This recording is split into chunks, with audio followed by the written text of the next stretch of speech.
Hi, I'm Brandy. This is Hound Dog Hollow, and today we're reviewing crystal healing.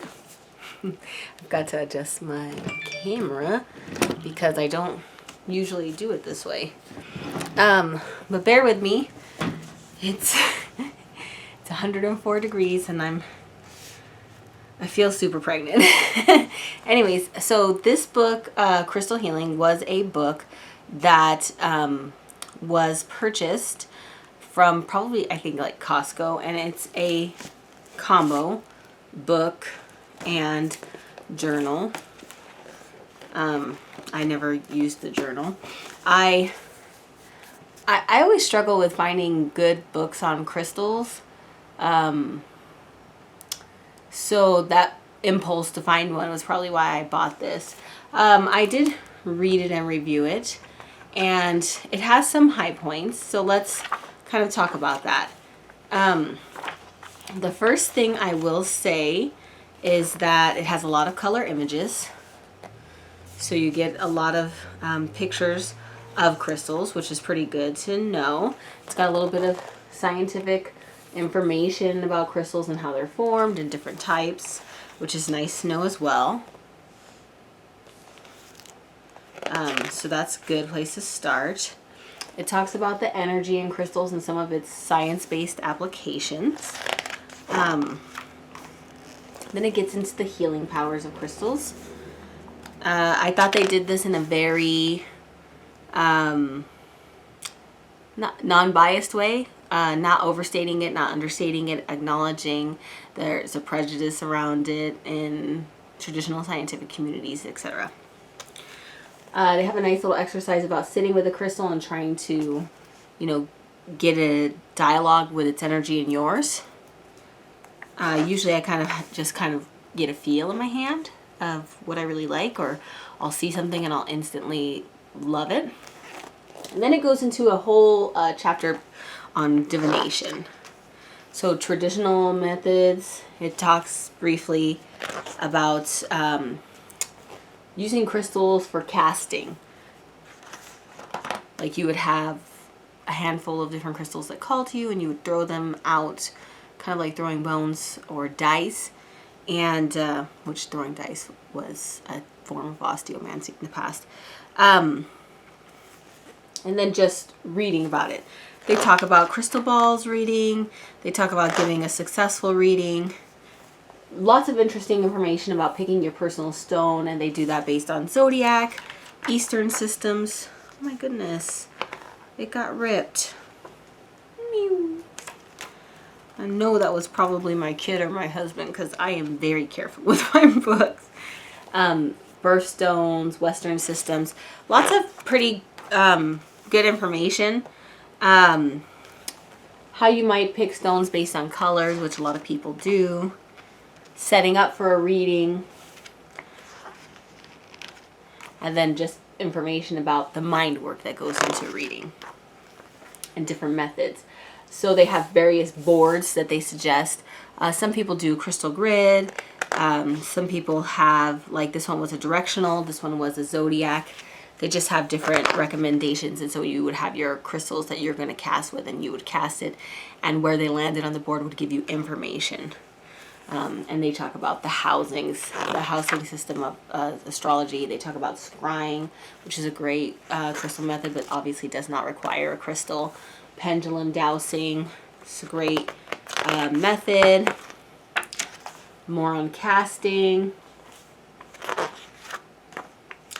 And then just briefly how to interpret. I'm not going to go into that. I think that because of the variation that you could put into it, it would be based on your personal reading and symbology. And just some suggestions. The main bulk of the book, though, is this section, the crystal directory, where they go through each crystal. Now, let's just go give an example. Rock crystal, which is what they mean by quartz. Rock crystal is the common name for a transparent, clear quartz.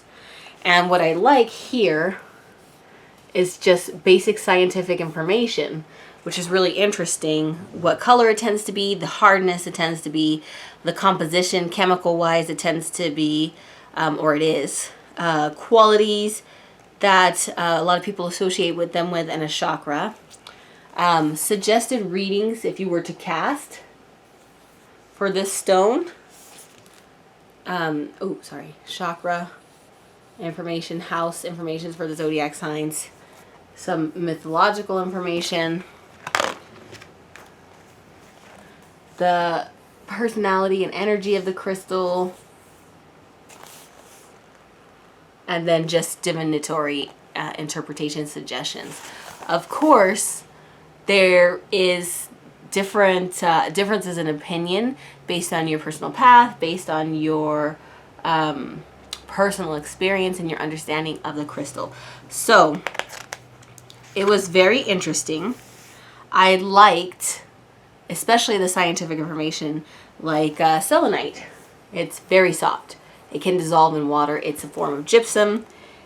Just really super interesting in that respect. And it goes through a few. So let me see. Labradorite.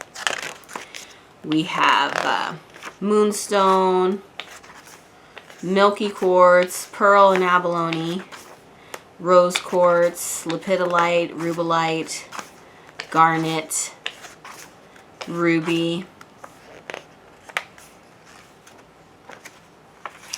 rhodonite, carnelian, copper, pyrite, just amber. So in the same format too.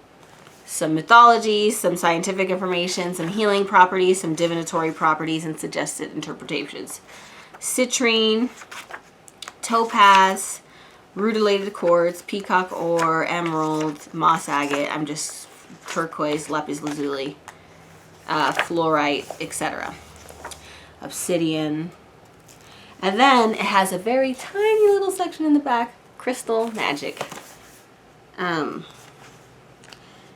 And then there's just some interesting spell ideas. So this one's invisibility and protection from harm.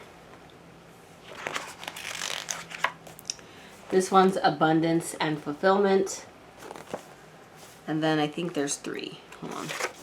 And this one's a healing spell. And you may be familiar with various other variations of this. And then it has an index. I am going to start calling out, and I think I've done a good job in the last couple book reviews of saying this has no reference. This has no references. The author didn't make this information up, and they certainly didn't absorb it through osmosis. So where did you get this information from? I think that's really important for us to ask in our metaphysical, in all of our reading, but in our metaphysical reading specifically, because there are so many charlatans out there. Let's stop gobbling this crap up. Do I think that this is? No. But obviously they didn't make up the Mohs scale or the chemical components. So obviously they got the information somewhere, and it would have been nice if they would have referenced it so that you can look it up and you can do your research, and maybe you'd find a good resource for you personally. So let's do a little more of that. Let's do a little reference digging. Chartwell Books is the publisher. All in all, nice book, straightforward, decent information.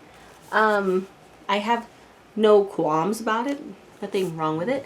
Am I going to keep it? No. I prefer Cunningham's book, so that's probably what I will keep. And I have a hardcover copy of it, so it's really nice. But what I will say is, especially if you are using crystals as a huge part of your practice, if you're interested in the geology, if you're interested in more of like Reiki and healing, then this would be a really good resource for you.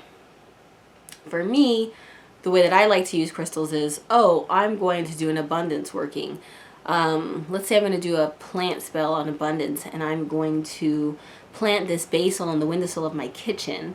So I would pick like a pyrite to put in the pot with it to amplify the working, the prosperity working, the abundance working. Let's say I wanted to strengthen and protect the love in my home, and so I'm doing my annual pruning and care of my roses. Then I might get big chunks of rose quartz to put at the base of her bush once I treat, let's just be real. My husband's going to prune her. She has got thorns like this big. I'm not doing it. But, you know, you could put crystals in there. You could put,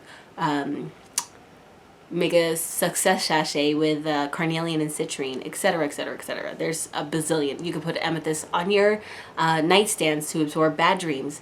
Those are the kind of workings that I'm doing. So, and this wasn't super helpful in that respect. But it was a decent book. My main criticism is let's use references, please. You did not make this information up. You synthesized this information. Who did you get it from? So that we can look at them. As always, please like, comment, and subscribe. Thank you so much for watching. This is my book review of Crystal Healing. And I will talk to you soon.